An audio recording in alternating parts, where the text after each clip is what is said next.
We're now going to talk about place-based growth, and in a way there's no more important agenda. If we're not going to create growth in our localities, we are in effect condemning them to permanent isolation, intergenerational poverty, and essentially writing them off.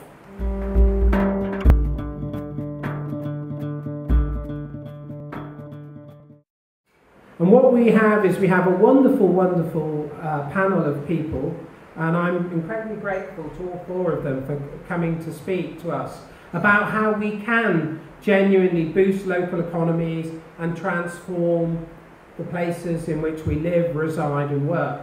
What I'd like you to do through the presentations is note down some questions, because this really is meant to be an interactive thought leaders event.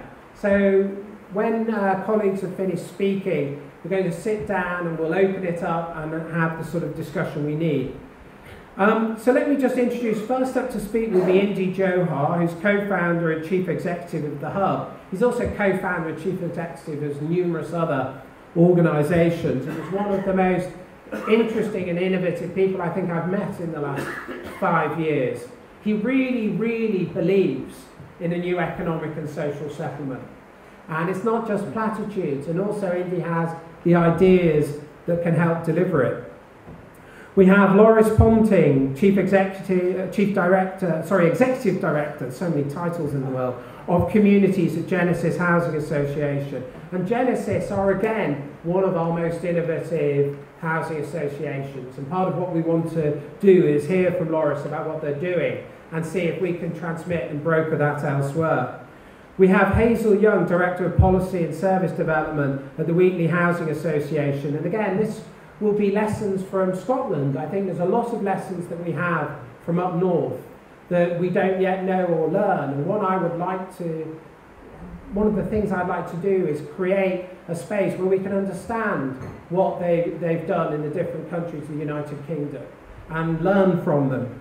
And lastly, we have Mike Emmerich, Chief Executive Commission for the New Economy, basically one of the most innovative and sophisticated minds that have helped make Manchester one of the great outposts of really transformative local government.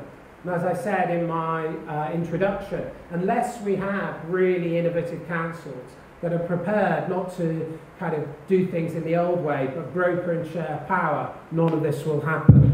And then we have me, and I'll chair it. But first up, let's have Indy.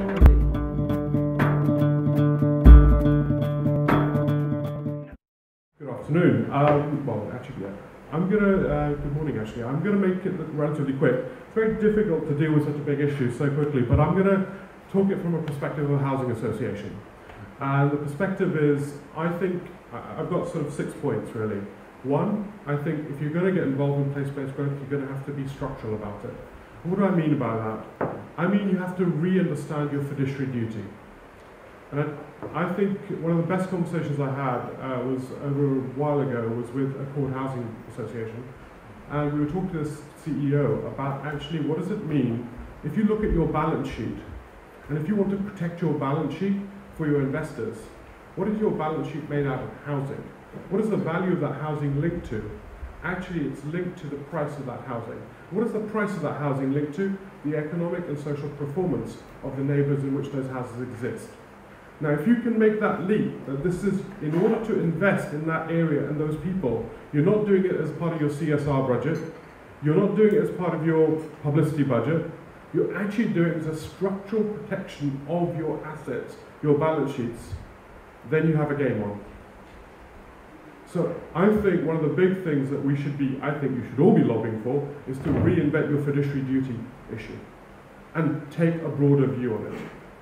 So I think it's really important to be structural. 2, I think growth, place-based growth, is not going to be about importing growth. The last 1980s generation was about importing corporates from elsewhere in the world. It's not going to be the way it is in the UK. We're going to have to talk about indigenous growth. And that requires a whole bunch of infrastructure which we've broken. 3rd, start young. Mark Suman said, a gentleman behind Mozilla, said that a child between the ages of 8 to 10 decides whether they're validated by consumption or production. What does he mean by that?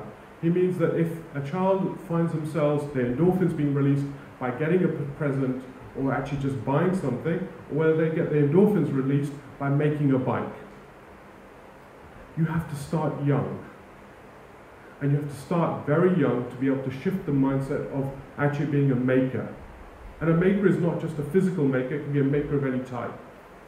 And many of you will probably have witnessed it back in your own lives when you were actually very young, how you were often making and doing things. And that bias towards making has to start early. So that means your relationship, why does it have to be structural?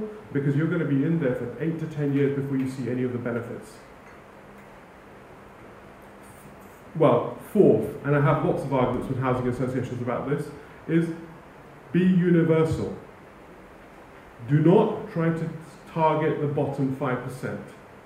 Why? Because you stigmatize those that you do target with beneficiary products. Be universal. People want to be part of a universal future. Next, be exceptional. If you're going to help set up a cleaning company, make sure it's the best cleaning company in the world. Not just a make-do company, oh, we've helped set up a company. Actually, the moment exists to be able to reinvent these things. And reinvent these things very powerfully.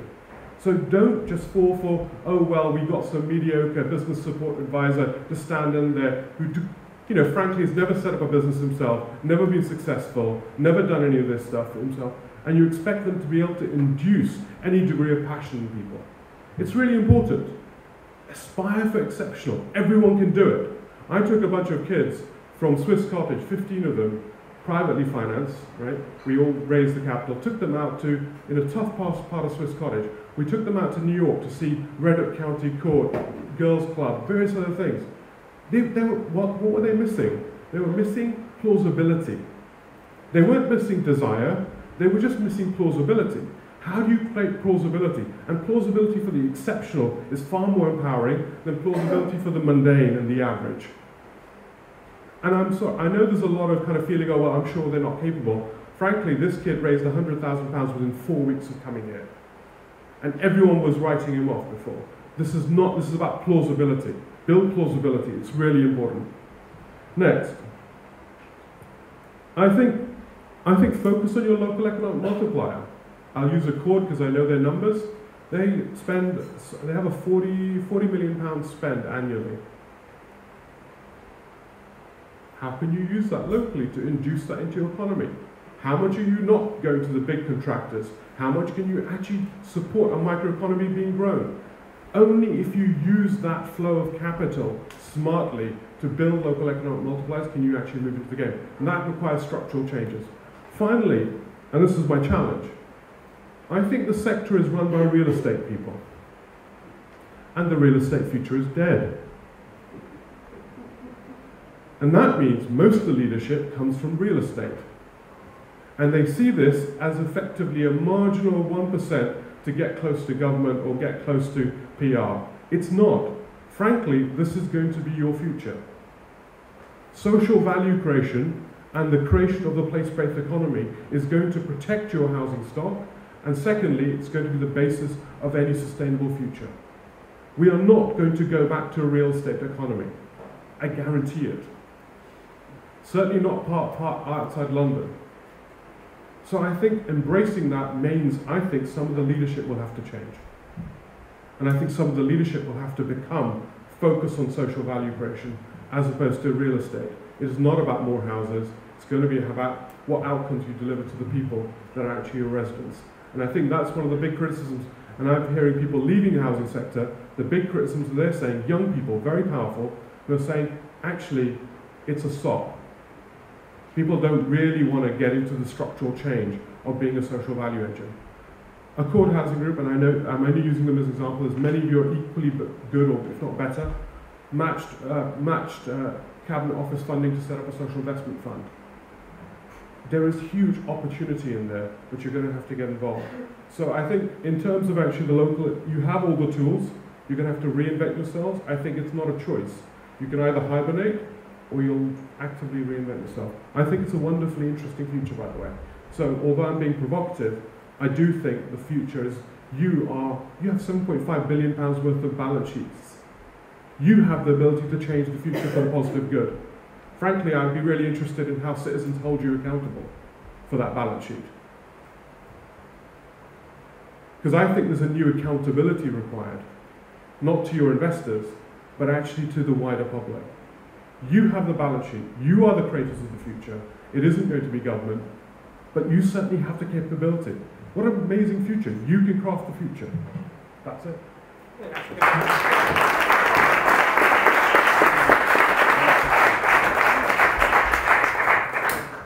Now we have Laurice Ponting. Laurice.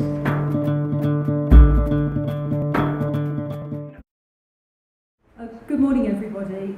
It's really good to be here to help contribute to a change in our thinking about how we as a sector adapt to the new normal, the age of no grant, austerity, and I hope I can respond to some of the challenges that Indy just set out for us. Genesis is a London-based association. We have in ownership and management around about 33,000 properties. We have a long history of working with residents and communities, and we also have a long history of regenerating and developing new homes across our geography. But a couple of years ago we embarked on a major transformation programme to look at ways in which we could continue to deliver our social purpose in the face of the financial and economic challenges that we're all faced with. So thinking about what this meant for us in the sector, we sponsored the Smith Institute earlier this year to look at what tomorrow's housing association would look like. It's entitled Socially Hearted and Commercially Minded, and some of the issues in there I'm going to be touching on today. But I would encourage those of you that haven't seen it to read it. It makes some good suggestions and ideas from across the sector, not just from Genesis. So in pulling together and contributing to that document, it told us really what we aim to do going forward, which is to create value in the properties that we own and the places in which we operate. And what we want to do is to combine social, community and economic interventions alongside the delivery of new and refurbished homes, infrastructure and services, so that we can create sustainable communities, economically viable communities, where people stay in those communities to be successful, rather than, as Phillip suggested earlier on, looking to move out. That's our ambition. To illustrate how we're addressing that, I just want to take you through some examples of what we're doing to create great places to live, work and play, and also how we're transforming local economies through working with the community and through innovation. So just a couple of examples of the places that we're creating in parts of London, some of which have traditionally been low-value places. And we believe through the use of our assets in regenerating and accessing the latent value in those assets and in our balance sheet, we're able to reinvest those resources into local areas for regenerative purposes. So just one example, we've developed a scheme called Stratford Halo, which is just adjacent to Stratford town centre. We've had the great privilege there to be able to design a whole neighbourhood. There are over 700 homes across a range of tenures and customer groups. We're extremely proud of the outstanding quality and the high standards of care that our residents are demanding of us. That's really helping us to raise our game and thinking about what we do, not just as a landlord, but as a facilitator in that local community. And I'll say a bit more about that in a moment. What we've achieved there is to raise the quality of the neighbourhood in as I say, in a traditionally low-value area. We've got around about 400 market rent and private sale properties in that area. This has generated confidence from institutional investors, and we signed a deal earlier this year with M&G Investments to invest in that stock What that's enabled us to do is to reinvest those resources into funding social and affordable homes on that particular site. So we've got, for example, 65 extra care homes at a scheme on site called Amber Court, which is a unique flexible care scheme providing accommodation for people with a wide range of needs, and all age ranges from 18 to 65. And we believe this is the first of its type in the country. Within that space and that area, we also have 31 artist space studios and around about 2,000 square metres of commercial space, some of which is being used by local communities. And this is helping us to create a lasting legacy for the Olympics and supporting growth within the local community. We are working with two local authorities, in partnership with two local authorities, one in East London, one in North London, on what we think are some of the largest regeneration schemes, housing-led regeneration schemes within London. The first is at Woodbury Down. This is a partnership with, that we have with the London Borough of Hackney and Berkeley Homes. This is the regeneration of a very unpopular estate, very high crime levels, disaffection from young people.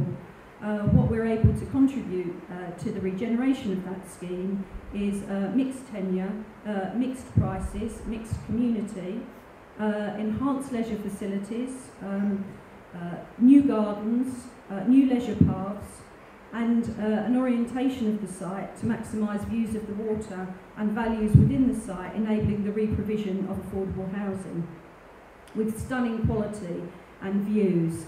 And those stunning quality and views aren't just the purview of the private renters or the private sector owners. Many of the people that have lived on the estate in excess of 20 years have been rehoused with great satisfaction. Graham Park in Collingdown, we are leading the regeneration of that area with London Borough of Barnet and Barnet College. And this is a regeneration of one of our most unpopular estates in London. Physical regeneration has been around a central park with local shopping facilities, helping to attract people to live in the area who would not previously have given it a thought other than to stay well clear or to move out as soon as they became more successful.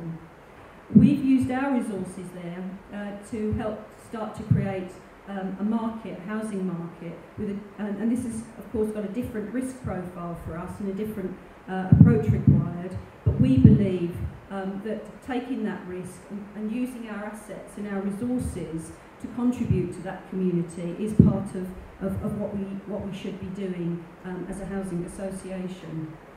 Considerably more social and economic support has been needed in that area, and I'll say a bit more about that shortly. Outside of London, we are working with the City of Chelmsford to create a new mixed use scheme, both residential, commercial, retail, public place. And this is regenerating and bringing new jobs and boosting the local economy within Chelmsford City. So a lot of examples there of I hope how we're using our assets to support regeneration and growth. But all of that would be us being typically a kind of an estate agent, or driven by house prices and development. If it weren't for the work that we're doing with local people to transform their lives and the local economies through a range of innovative measures. Our focus to all of our regenerative work is about promoting economic well-being and increasing the opportunities for people to take responsibility and choices for their own lives. We do a lot of work, and in particular on the schemes that I've mentioned, but also in our day-to-day management of our existing places. We do a lot of work supporting our residents in business startups, social enterprise, and in Woodbury Down, for example, we have a local security team that needed an injection of resource and development of confidence, and that local business is now providing security to the whole of the estate. Local jobs for local people. One of the speakers earlier on, I think it might have been Nick Hurd, also mentioned about volunteering and how volunteering can actually really bring added value to communities, really invest in and create social value. We've had enormous success from our volunteering programme. We've currently got 100 people on the programme. Those volunteers have delivered a range of activities, working with young people in schools and on estates on literacy projects. They've been involved in estate inspections, taking control of the quality and the contractors' performance in those areas, and they've also been involved in providing money advice to other tenants, other people within communities, to help them through issues around debt advice and financial inclusion, bank accounts. We've had enormous positive feedback from those volunteers, and some of them have gone on to secure jobs within Genesis, for example in health and safety and facilities management, and in customer services. We work with local communities to provide after-school provision. This has enabled a number of women in particular to go back out to work, to enable them to feel that they're confident with that somebody's looking after their children pre and after school. And that's helped, obviously, with a degree of independence and income into those families. We're doing work with young people. This is giving them a stake in their community. I think Nick mentioned this earlier on as well. We've got evidence of reduced vandalism and improved quality of some of the neighbourhoods in which those young people have been engaged. And we are doing a lot around apprenticeships on all of our regeneration schemes. Our partner contractors are supporting the local economy and our local people through the provision of apprenticeships. I just want to finish by saying something about the challenges, because I think we have got this latent value in our balance sheets, and there's probably more that we could all do with it, but doing more with it presents risk.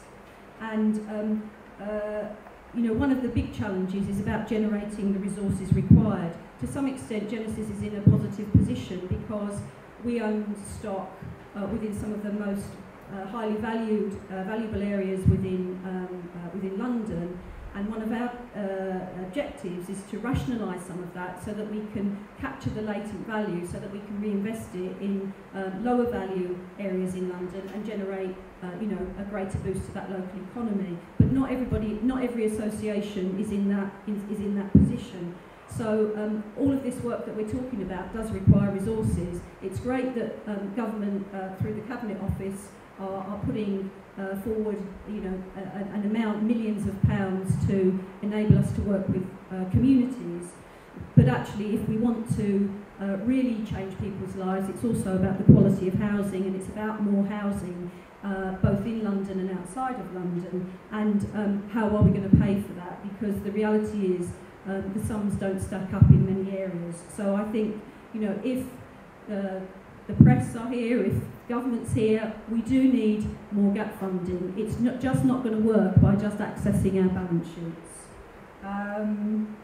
And I think that's all I'm going to say. So thank you very much. Thank you very much.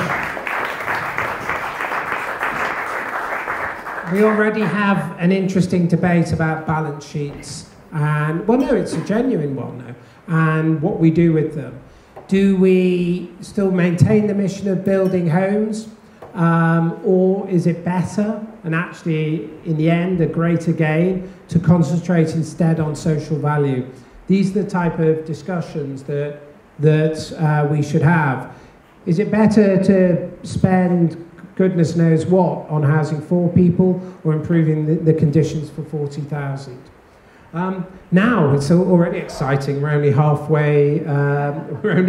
Through. So now we have Hazel Young.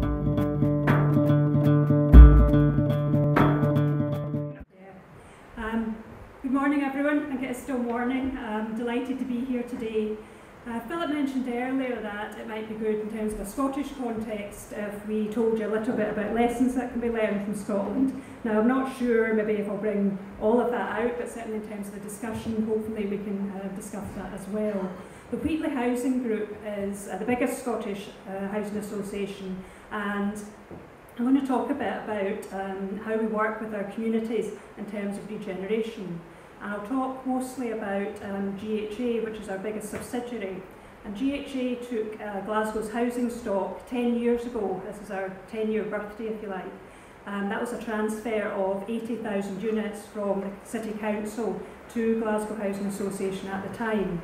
And there were kind of two objectives, well, more than two, but two I'm going to talk about in terms of what was wanted to be achieved by that transfer. And one was about the regeneration of Glasgow, and the other was about what was called community ownership, but within that, issues about community empowerment as well. The community ownership programme was about asset transfer from GHA on to about 60 local housing associations that were set up at that time. Local committees, all tenant-led, majority of them had, majority were tenants on those committees. Now, a lot of those units have transferred on, about 20,000 have transferred on to local associations, but for complex reasons that I'll not go into, but largely financial, that wasn't possible for all the units. The regeneration programme, the city was divided into 8 areas, which were called transformational regeneration areas. And that was an understanding at the time that in those areas, there was no simple solution, if you like. They were not seen as at all sustainable the way that they stood. They were largely social housing, largely multi-storey in fact, and characterised at that time, and this comes from a longitudinal study that's been carried out, extremely interesting study actually, which is worth looking up by, it's called the Go Well study, as Glasgow Centre of Population Health, and sponsored by the government and ourselves and also the NHS. And what that showed was in those communities, a really high degree, even compared to a lot of areas, say in England, New Deal for communities and so on, a really high degree of lack of community cohesion, really. Lack of contact with neighbours, no social networks out with the immediate family, very low civic involvement, less than 1 in 20, I think, of people had any involvement with any group or club. So really isolated communities, communities that found it really difficult to achieve on their own. So the Transformational Regeneration Programme was to address those. And the way that was gone about was, there was a lot of community involvement. There were steering groups set up with consultants. Consultants worked with the steering groups, and the steering groups were made up of local residents. They worked with them in order to master plan for the area. And a lot of that physical investment has now been delivered. And you can see actually in Glasgow, you can see a huge change in terms of the physical nature of Glasgow. I mean, it really would not be exaggerating to call it transformational, the change that's been in Glasgow in physical terms. And what people will tell you about their homes, they're now dry, they're warm, energy costs have dropped by over 30%. And I wouldn't underestimate that at all, because there's nothing empowering about living in a cold, damp home that you're afraid to bring people home to, and that, you know, what that does to your self-esteem, I think, can't be overemphasised. But what I suppose that we've come to see is that that's been successful, that's generated loads of jobs. There was a promise from transfer that there would be over 3,000 jobs generated as part of this. In fact, there were over 4,000 jobs generated as part of this, and that the majority of those were local residents finding employment. So there's been huge successes in there. But I suppose what we've come to realise is that there's been a focus in terms of community involvement around the governance of community involvement. And by that I mean that we would involve communities in order to get some legitimacy for decisions, in order to make better decisions, because local people would bring their knowledge and their understanding of local issues, we'd get better decisions. But when you look at how that's maybe carried on, now that the physical transformation's taken place, we can see that that's not really sustaining the communities that our local people deserve. And the things that we want to look at now, that we are looking at now, is in terms of community capacity and in terms of aspiration because Glasgow has a huge issue in the communities that we manage in terms of aspiration. And we have a number of programmes that we're looking at to try and change that, because unless we can change capacity and aspiration in Glasgow, we might have a beautiful looking city, but we still won't have residents that are truly reaching their potential in the way that we would want.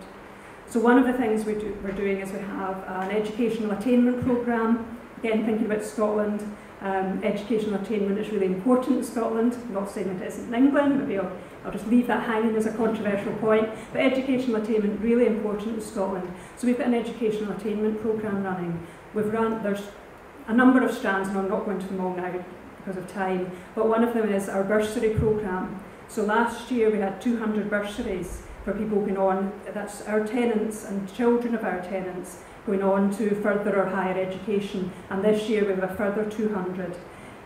And we had an event for those 200 students came along, and it is actually inspiring when you see the difference that is making to people's lives, and we have been able to generate that through the income that we have in terms of what was achieved through the stock transfer. One of the other strands of work that we have, and people were talking earlier, I think about universal services and also about taking a holistic view of the person in terms of generating capacity. We have a programme with our housing officers, and we call it Think Yes. And it is about treating every person as a holistic person, so it moves away from traditional housing management models. And we have a programme of what we call customer conversations. We've reduced our housing officer patch size to only 200 houses. So they're almost moving into the area of being caseworkers rather than housing officers as traditionally understood. And these customer conversations are looking at not just people's housing needs, but their health needs, their employability needs, their education needs, often just a range of vulnerabilities that they have. And we have what we call wraparound services around our housing officers, so that they can draw down, not generally from ourselves, although we do have employability programmes and educational attainment, but from our partners in the city. They can draw down the services that will make the difference to that person. That's another programme that we're running. The last thing in terms of, we were talking earlier about social value, is that through that investment programme that we had in the city that's transformed the city, that was 1.3 billion spent over 10 years in the city. Now, we had a number of contractors working on that. We had new build as well as massive refurbishment programmes. And we had procurement contracts in place right from the very beginning that ensured that our suppliers and our contractors had to give community benefit back in terms of jobs, also in terms of working to build community centres and do other work directed by what the local community was looking for, and that would bring value back in through our supply chains. We've recently extended that, so we're not just talking about our investment contracts and our new build contracts where the biggest money was, but for all our supply contracts, whether it's stationery or anything like that, our suppliers will be required to bring community value back in through the contracts that we have. And I'll stop there, but I'm looking forward to the discussion. Thank you very much.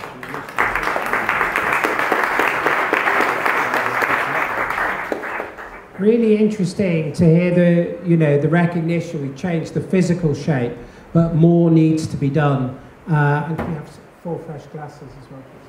Yeah. More needs to be done to create the social capital, and we'd really be interested in just your experience of what you think works, what doesn't, what the English approach has been, what's missing, what you're doing in Scotland that we need to know about. That would be wonderful. Now we have Mike Emmerich to...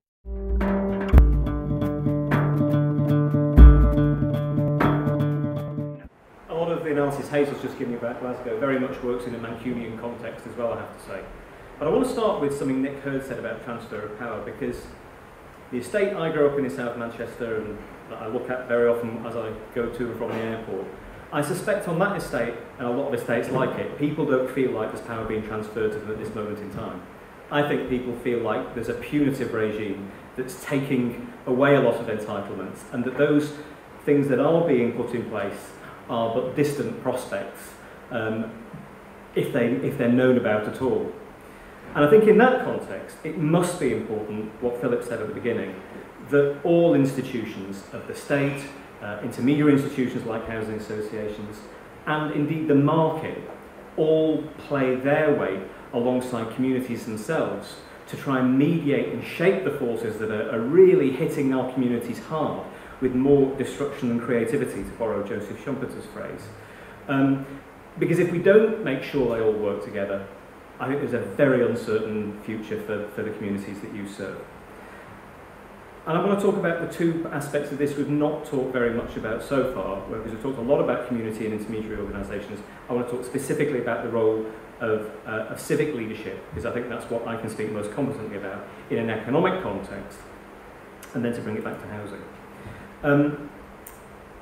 So what's different about Greater Manchester? Well, in many respects, nothing. All places are fairly similar, we're all doing things. There is something that's a bit different, which is that 30 years ago, when the Metropolitan County Council was abolished, we didn't all go our separate ways as districts. Something called ACMA was formed, the Association of Greater Manchester Authorities, and over nearly 3 decades of work, literally, that's come together into something that is absolutely unique in England at the moment, the Greater Manchester Combined Authority. And a bunch of housing professionals are looking at me very blankly thinking, what the hell is he talking about and why is that relevant to us? I think it's deeply relevant, and I'll get there in about 3 sentences.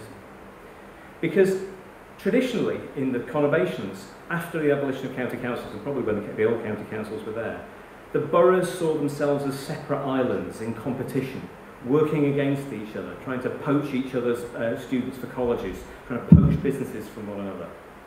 Whereas in actual fact, in any conurbation, especially in Greater London, but it also works in Greater Manchester, their boundaries are a joke. They're irrelevant. They don't make a difference to anybody.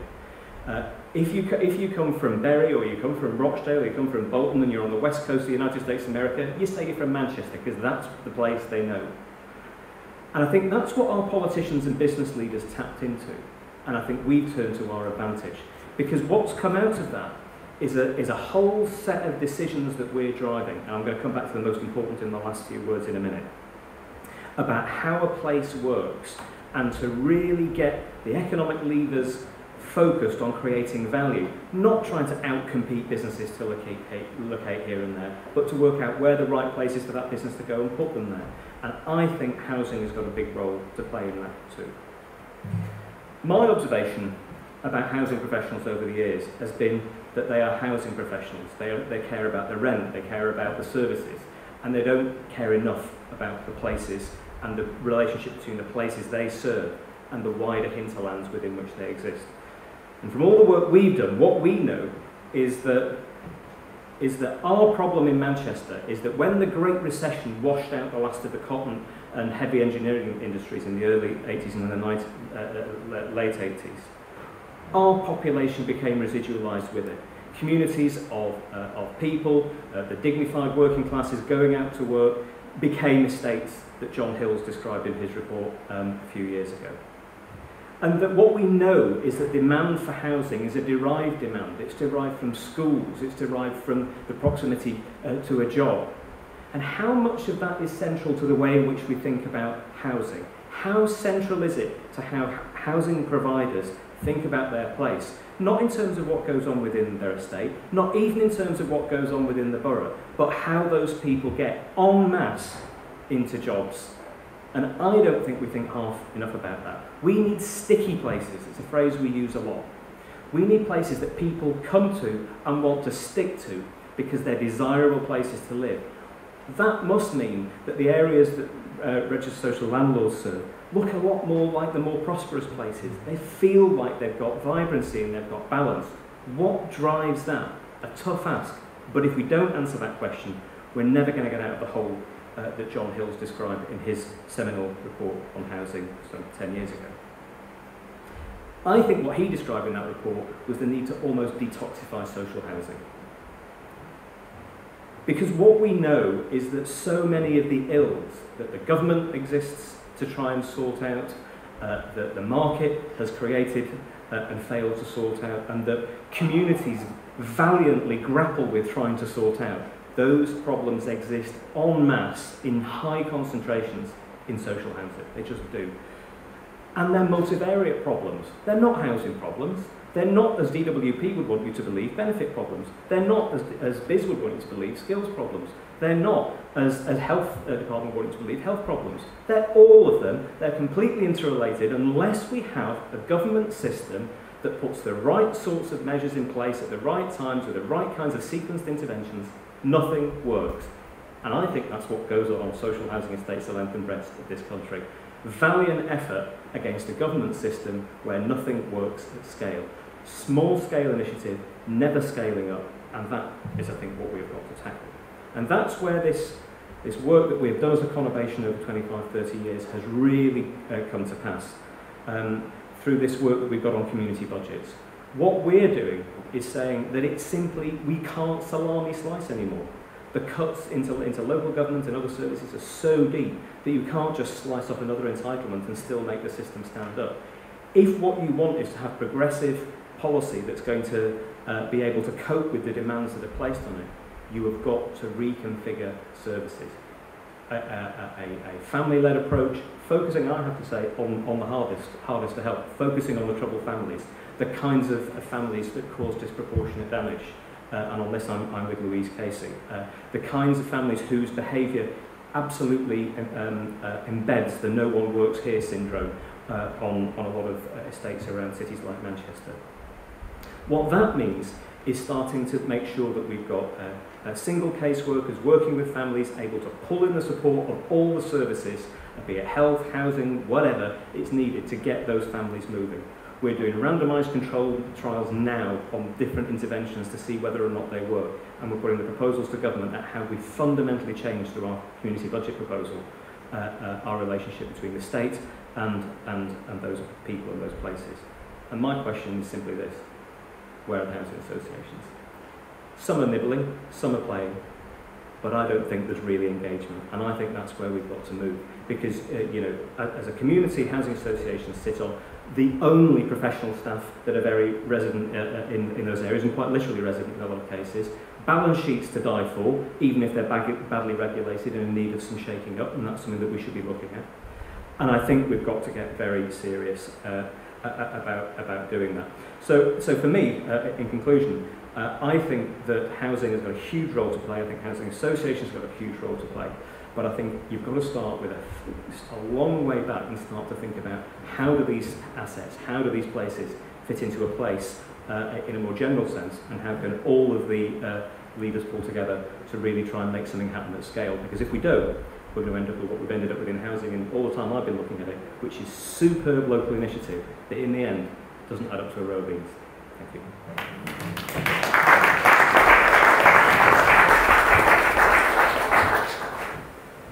Well, I said it'd be a good panel, and I really wasn't disappointed. We have, I think it's fair to say, two very strong challengers to the sector from both Mike and Indy, and then two accounts from the sector of how some of its leading providers are responding. But I think if I can blend together both Mike's point and Indy's point, and then sort of ask our colleagues. I think Indy's point about don't build houses, concentrate on social value is exactly what we need to discuss. Because I think, and again Mike made this point, that resonates as true with me for the following reason. If all the housing association is doing is building the same ugly, I'm not saying you're doing this by the way, don't worry, don't immediately bridle, but hypothetically, it's building the same ugly utilitarian housing people with all of the problems that Mike talked about, and then essentially abandoning them there. I don't really want any more of that. I don't really want any more of that type of housing and that type of provision. It adds to problems. And if you house people in a way that concentrates them with others of similar problems, you're going to make their lives worse. So it's better not to build them. I just put that out there. That's what Americans say. And I was very struck by kind of Mike's response, which really was, actually, you can have all these local initiatives, but they don't amount to a hill of beans. I'm not sure I agree with that, because I think saving one person saves the world entire. I still believe that. But I also recognise it's not true. So how do we create an at-scale response? So what I'd like to ask is our two housing representatives to respond to both those challenges, and then I'd like both Indy and Mike to respond. So Hazel first. Thank you, Philip. Just to say, I'm not really trying to dissociate myself from the rest of the panel here. It's just if I sit there, then I get a blinded. Yeah. So in case any of you are wondering what I was doing, that's what it is. So Philip's first question, which I did write down, don't build because it's pointless. Instead, look at extracting social value from the funds that you have. Would that be? So, well, that's a bit black and white. I'm just trying to raise it. Yeah, absolutely. I think we would certainly say that building isn't enough on its own. But I would come back to my point that it's all very well saying don't build, but if you have somewhere very substandard to live, maybe private rented, insecure accommodation with no kind of security for your children, you're having to move them from school to school, well, maybe you'd come back to us and say, yes, you should build more. And thinking about some of the examples when we involved residents in the regeneration of our areas, those regeneration plans were all done under sort of best practice, so it was about mixed tenure, and it was about making sure that you had local shops so that people didn't have to travel to 24-hour retail areas out with their local area. And what a number of residents, sometimes even a majority of residents, came back and said was, we want more social housing because this is our community, we can only afford to live in social housing, and we don't want you breaking up our community by bringing in mixed tenure that we can't afford to live in. We don't want our children moving away from schools. We would like to look at improving local schools, and maybe that's something about social value, but we don't want you to do that, and we don't want local shops actually because they're more expensive. We would like better transport links so we can go and shop like other people do in big cheaper stores that are slightly out of town. So sometimes I think it's a wee bit paternalistic of us to say that should be what, don't build because that's not bringing social value. I'm going to leave that there, although I do think there's a lot about social value. It's good to have a debate. So the issue is look, this is a bit farcical. People really want homes, and to deny them that is to deny the fundamental raison d'etre of housing associations in the first place. Well, I'm not sure I agree with that. I think at Genesis we're trying to do both, and I hope I illustrated that in my presentation. I guess listening to Philip's challenge and Mike in particular. I mean, there's the evidence is there that we as a sector, but it's not just us. It's government policy in the past and the way that we've responded to it. Has created problems for people within our communities, but I think it would be too harsh to say that we have, as a sector, entirely contributed to that. I think what we've done is we've done the best that we can within the policies and the environment within which we've been working. I firmly believe that our role is where we can afford it, to provide new homes. Because your comment earlier on, Philip, resonated with me about, if you're successful, you move out of your communities. I grew up in my first sort of formative years were in a 2-up, 2-down outside toilet. We were then really lucky to get a council house. I then went on to university and moved out of that area, and actually have recently gone back because I'm working in London and I'm staying in that area now, and it's hugely changed. But if the government, if the council hadn't provided me with that and my family with that home in those days, I don't think I'd be sitting here talking to you today. And I think it's actually worse now. There is less mobility, there are less opportunities for kids to move out. And in every one of our organisations, I'm sure, we will go out and we will see that there are people poorly housed, maybe in some of our properties, but also in the private sector, where kids haven't got the space to do homework, their parents have given up because of jobs, whatever else. And I do believe it's our responsibility, where we can, to provide homes, new homes. In addition, though, I do think that we need to provide that holistic approach where we can, particularly with the challenges that families have got now, with lack of mobility, with welfare reform. I think we do need to extract the social value, and we do need to work with local people and local communities to give them back responsibility and choice. Thank you. I think what I'm trying to encourage here is, of course, the answer is we've got to do both, but that's a conventional answer, isn't it? That's an orthodox answer that changes nothing. What I think is interesting is the challenge that Indy put to us, that actually, if you can't, then you should favour one over the other. And that's what I want us to pursue.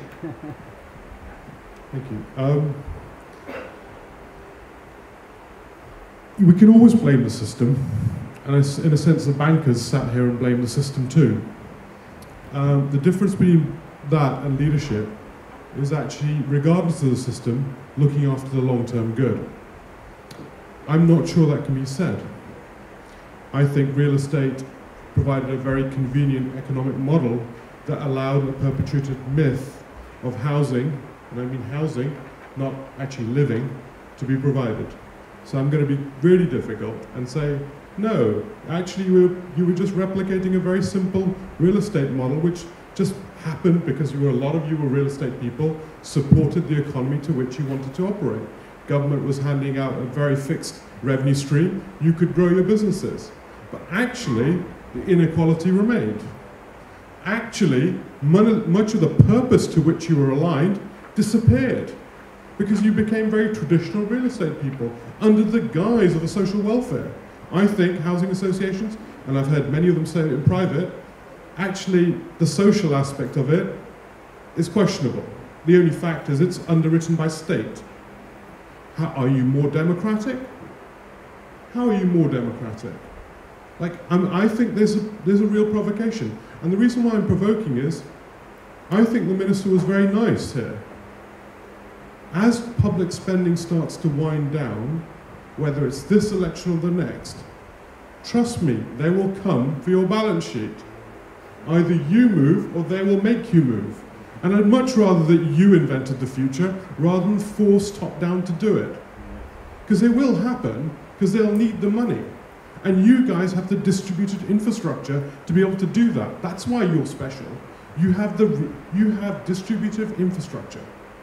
People, relationships, contacts, contracts, money flow. You have it. So, in my provocation, I think you have time, but time is running out. I don't think you improve social mobility. It's questionable. A house is just bricks and mortar. Unless you can inspire somebody to go through the journey that you talked about, your journey, very similar to mine. My mum and dad, I was living in a two-room flat till about the age of 13, 14. Two-room flat. Without central heating, usual stuff. Fine. But the point is, I moved out of Acton largely because of schools. I think investing in schools is a very interesting idea. And I think social housing associations should be investing in schools. So my provocation is either you move or the state will move for you. And that will be far worse. So there. Mike. I think in London and the South East, there's a pretty compelling case for building, actually. It's just the population figures demand it. You've got to do something. I suspect that social housing is probably a more cost-efficient whole resource way of doing that than doing it all through the private sector. Though I do think if you did a Greenbrook analysis and discounted cash flows on some of the social housing that went into mixed-use developments, you would find that we were paying extraordinary amounts of money for the odd unit of social housing. I think there's a how question that even in the South East could be done a lot smarter. But by and large, in general, in principle, I don't think there's a huge case for lots of investment in stock in the Northwest. I think we're at something that feels to me close to tenure neutrality in Manchester, in general. The kind of thing that I think would be really interesting. So I don't forget what was talked about, we should start at years 8 to 10. I mean, I think there's something that's really exciting. It's a fact that if you keep your child broadly alive, you know, it doesn't go to hospital black and blue, until it has to go to school, you don't have to do anything with it, and at what point, if you don't send it to school, you can go to jail. In that four-year period, you have sealed your child's life chances, and no one in the state does anything about it. Now, if I were sitting in an area with a really tough social problem, I'd be looking at what role can social housing, registered social landlords play in trying to kickstart the health services and others into changing the life chances of those kids. Because we know for a fact that at age 5, when a child enters school, you can predict with an 80% certainty the socio-economic group of that child from their parents. And that, for your tenants, means most of them are going to die poor. These are the challenges. Now, how I propose to run this, because time is very tight, is I'm going to open this up. I want you to ask questions, and we'll stop about 4 or 5. And then I want people on the panel to choose which question to answer. And then we'll go on from there. So I just need you to be very quick. I need you to not give a long speech, so very quickly. Elliot, can you run up front, please? We'll start with this gentleman here. If you just say who you are. Hello, my name's Roger Massey. I work for Midex. We empower individuals through personal data stores. What I'm hearing a lot of is joining up of different services. So I'm interested to know what challenges are there between housing associations, local government, NHS, schools, and so on. Thank you. Next question. Right at the back, Elliot. There are a few other questions, but I don't want to lose them in the intermediary. Do ask them. My name's Babu Bhattacharjee from Copper Harker.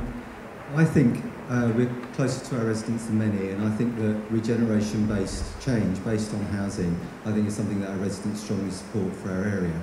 But having said that, I loved what Indy had to say. I thought it was fantastic. And guiltily, because my former chair and my vice chair are here in the audience, I think we have to rise to that challenge, and we have to do the things that you're saying. So one of my questions is, you talked about people leaving the sector because they found the challenges too great.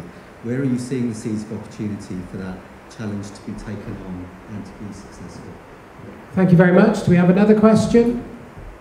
Colleagues? Okay, I'll ask one. Just right there, Elliot, right by you. Hi, Seb from the social investment business. I guess I'm interested from the two representatives from associations what experience they might have of working in partnership with local civil society organisations, and particularly thinking about how the capital that is at their disposal could be used to invest in those civil society organisations. Thank you. I've got a question. Is there a role from splitting the building function from the social function?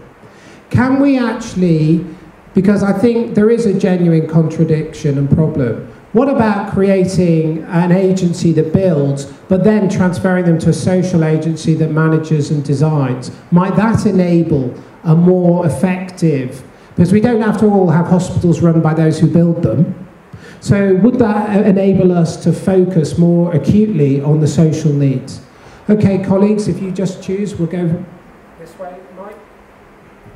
I can answer the one about joining up services. I think there is the fundamental problem is the British state, which is a pretty tough one. Which is that so the rational thing to do to help most estates certainly is for the NHS to spend a lot more on drugs and alcohol treatment.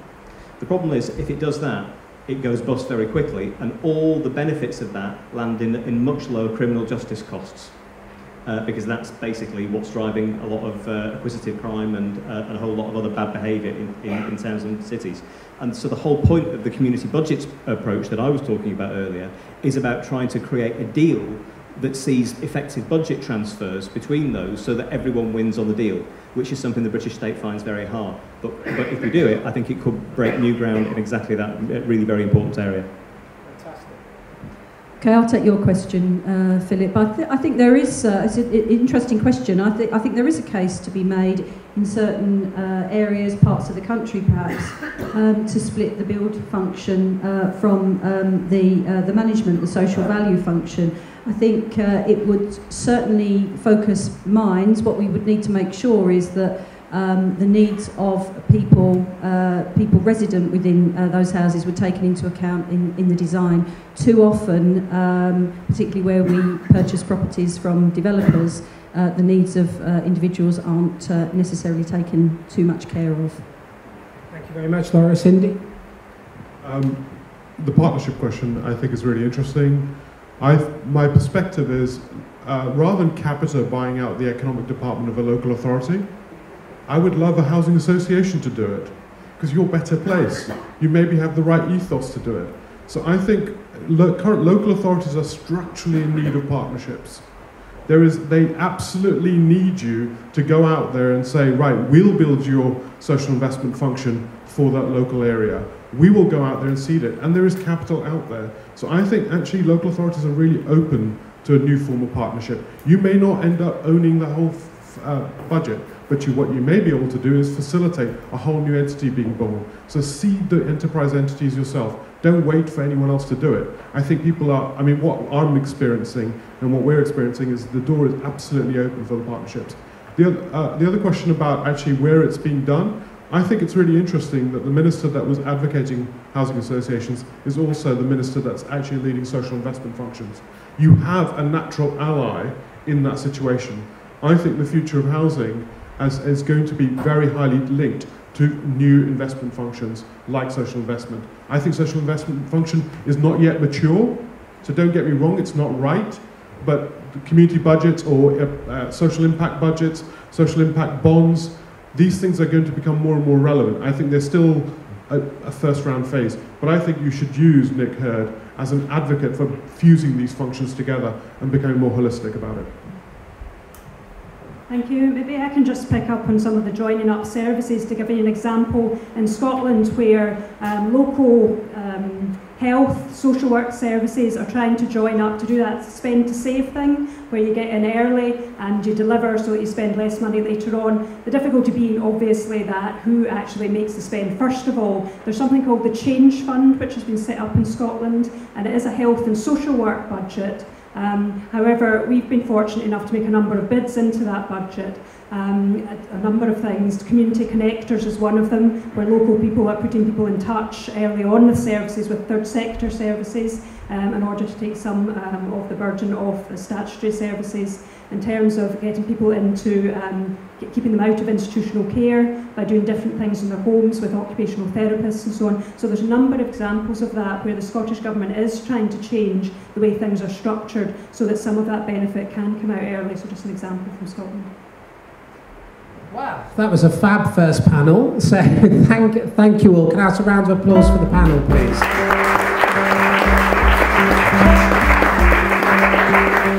Okay, we have our second panel.